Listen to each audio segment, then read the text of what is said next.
Everybody, I'm Uther, and today we're going to talk about the Pixel Watch. Wait a minute, didn't Google just buy Fitbit? Before we get started, I want to thank everyone for coming by the channel, everyone that's been supporting me in this very small channel so far over the last coming months. It's a marathon in this type of work, and I really appreciate everyone. And the best part about it is the comment section. Everyone that comes by hits the thumbs up button, really helps me out. But the people in the comment section that actually have conversations or come over to Twitter and have conversations, that's where I really get the joy out of doing this and trying to realistically talk about technology and the direction of technology with the people that come without the special narrative that a lot of other channels have. So again, thank you for taking part of your day to be with me. And again, I'm Uther, I'm your host, and today we're going to talk about Google's vision of a smartwatch. If you have been paying attention at all, and if you're in the tech world, and I'm going to assume you are if you're clicking on this video, you have seen pictures of the Pixel Watch. And hopefully I will be able to find one to pop in as the header for this. It's absolutely gorgeous. Whatever Google has done, whatever the engineers they have changed, whatever their plans have been in their future, even though they're not really sharing a lot of it with us, this is a great vision.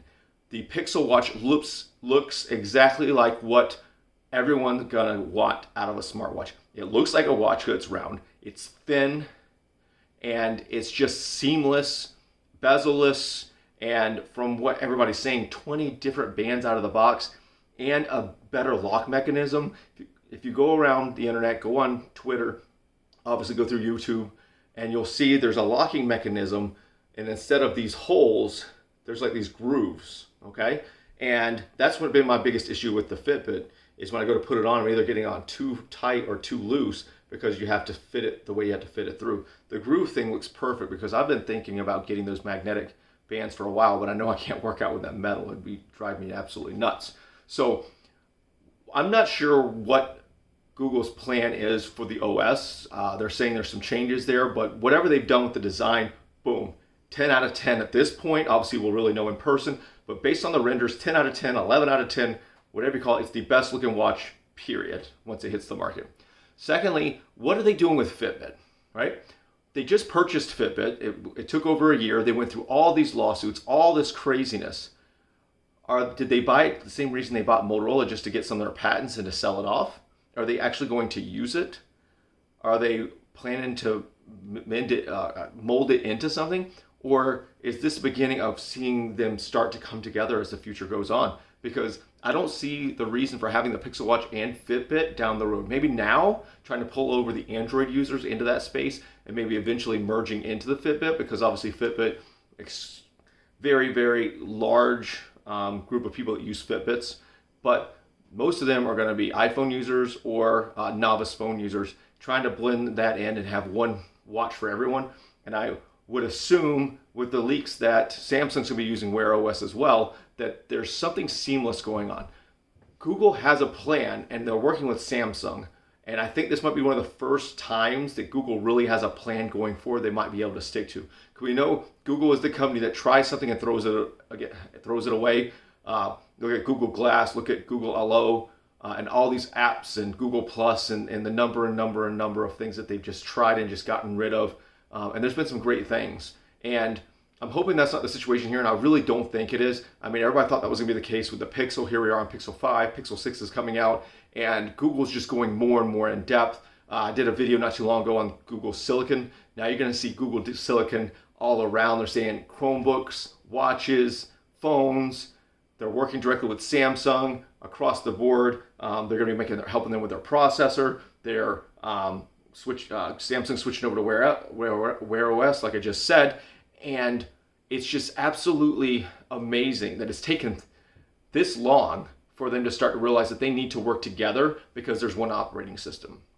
The more segmentation there is, the worse off you are, and that's been the biggest issue with Android, Wear OS, Android, the whole line, at least in the United States and Europe, Western world, the whole time. They got people buy their iPhones to get sucked into the iPhone world, and or any type of whatever the competitor is whatever they choose, and they stick with it. And when they look over to Google and Samsung, all they see is all this fragmentation and people pointing fingers and ha ha ha, I'm better than you. situations instead of just continuing to better themselves. And finally, I think we're starting to get that from Google, and I'm really excited. I mean, the watch looks amazing. Wear OS is supposed to get a total redesign. The silicon's directly from Google. I don't know if I'm going to go straight for the first generation, but if it's anything like what they did with the Pixel 4 or Pixel 5, which I recently purchased for my wife, they're going the right direction. They're going simplistic, getting people's attention. Hey, this just works, but keeping the overarching Android ecosystem for the people like you and me that are probably looking for something a little more powerful or something more like specific instead of just, hey, where does this rank on Consumer Reports? We want to be able to mess around with our stuff. Matter of fact, the phone I'm using, I can't even use my work apps on because it's a security risk because I have it fully unlocked, bootloader unlocked. I have to use my other phone. But that's just something I've chosen to do. That's something I want to do, and I would not leave if I could not do that. Same reason I have Windows and mostly Linux.